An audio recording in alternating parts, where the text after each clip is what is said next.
তদন্তে এবার বিচার বিভাগীয় কমিশন তৈরির পথে বাংলার প্রথম বিজেপি সরকার। মুখ্যমন্ত্রী পদের শপথের আগেই ইঙ্গিত দিয়েছিলেন শুভেন্দু অধিকারী। মঙ্গলবার কলকাতা হাইকোর্টের বিচারপতির মন্তব্যেও শোনা গেল জুডিশিয়াল কমিশনের কথা। আরজিকর হয়ে যত মা বোনেদের উপরে কন্যাদের উপর অত্যাচার হয়েছে তার কমিশন বসবে এবং যারা অভিযুক্ত তাদের বিরুদ্ধে ব্যবস্থা নেওয়া হবে। দেশ জুড়ে আলোড়ন ফেলে দিয়েছিল আরজিকরের ঘটনা।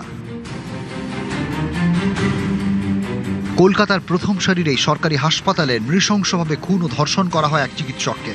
সেই ঘটনা তদন্তে এবার বিচার বিভাগীয় কমিশন তৈরির পথে বাংলার প্রথম বিজেপি সরকার। মঙ্গলবার কলকাতা হাইকোর্টে এই মামলার শুনানি ছিল। শুনানির শুরুতেই বিচারপতি রাজাশেখর মান্থা জানিয়ে দেন তাঁর ডিভিশন বেঞ্চ এই মামলা ছেড়ে দিচ্ছে। বিচারপতি বলেন, রাজ্য সরকার সম্ভবত একটি জুডিশিয়াল কমিশন গড়ছে। গত শুক্রবার রাজ্যের পরবর্তী মুখ্যমন্ত্রী হিসেবে শুভেন্দু অধিকারীর নাম ঘোষণা করেন Amit Shah. New town convention সেন্টারে সেই অনুষ্ঠানে শুভেন্দু অধিকারী জানিয়ে দেন, শুধু আরজিকর নয়, সন্দেশখালীর বিচার দিতেও বিচার বিভাগীয় কমিশন গড়া হবে। সন্দেশখালী থেকে আরজিকর হয়ে যত মা বোনেদের উপরে কন্যাদের উপর অত্যাচার হয়েছে তার কমিশন বসবে এবং যারা অভিযুক্ত তাদের বিরুদ্ধে ব্যবস্থা নেওয়া হবে। সোমবার মন্ত্রিসভার প্রথম বৈঠকের পর সাংবাদিকদের মুখোমুখি হয়ে বিষয়টিকে আরও স্পষ্ট করে দেন মুখ্যমন্ত্রী। আমরা পরবর্তী সোমবার আবার একটি ক্যাবিনেট মিটিং করব। সেক্ষেত্রে আরজিকর সহ নারী নির্যাতনের বিষয়ে আমরা পরবর্তী ক্যাবিনেটে সেগুলো করব। তৃণমূল জমানার শেষ 5 বছরে যে কটি ইস্যুকে কেন্দ্র করে জনরোষ তৈরি হয়েছিল তার মধ্যে অন্যতম আরজিকর।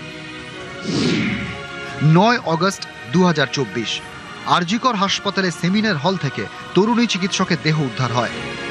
তদন্তে নেমে সিভিক ভলান্টিয়ার সঞ্জয় রায়কে গ্রেপ্তার করে কলকাতা পুলিশ। 13 আগস্ট কলকাতা হাইকোর্টের নির্দেশে এই মামলার তদন্তভার হাতে নেয় সিবিআই। কেন্দ্রীয় সংস্থার তদন্তেও মূল অভিযুক্ত হিসেবে সঞ্জয় রায়ের নামই উঠে আসে। 2025 সালে সঞ্জয়কে দোষী সাব্যস্ত করে যাবজ্জীবন সাজা দেয় শিয়ালদা আদালত। যদিও এই রায়ে সন্তুষ্ট হতে পারেননি নির্যাতিতার মা বাবা, তাঁরা ফের আদালতের দ্বারস্থ হন। আইনি এই লড়াই এখনো চলছে।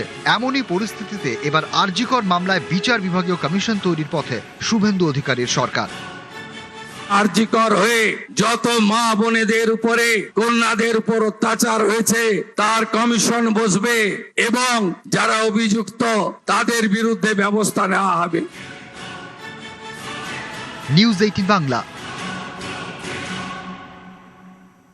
আরজিকরে নিহত ডাক্তারের মা জানিয়েছেন তারা মুখ্যমন্ত্রীর সঙ্গে কথা বলবেন। মামলাটা আজকে রাজাশেখর মান্থা ছেড়ে দিয়েছেন, চিফ জাস্টিসের ঘরেই যাবে, তারপরে উনি ডিসিশন নেবেন কি হবে। যে জুডিশিয়াল কমিশনের কথা বলা হলো, আমরা সিএম এর সঙ্গে কথা বলবো, সিএম এর সঙ্গে কথা বলবো, তারপরে